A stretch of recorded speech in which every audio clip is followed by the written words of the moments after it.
মন তোমার, জীবনটাও তোমার। আর মনকে ভালো রাখার দায়িত্বটাও সম্পূর্ণ তোমার। তোমার মনকে ভালো রাখার দায়িত্ব তোমারই। গোটা দুনিয়া পড়ে আছে তোমাকে ডিপ্রেশন দেবে বলে। আর তুমি যদি তোমার মনের দায়িত্ব অন্য কাউকে দাও, বুঝতেই পারছো, মন তোমার, জীবন তোমার, চলতে তোমাকে একা হবে, তো কেন তুমি অন্যকে নিয়ে এত চিন্তা করে নিজের জীবনটাকে শেষ করবে? তাই না?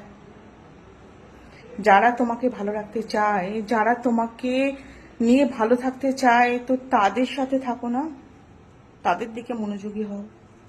কি দরকার যারা তোমায় খারাপ রাখতে চায় সেই দিকে গিয়ে নিজেকে খারাপ করবা?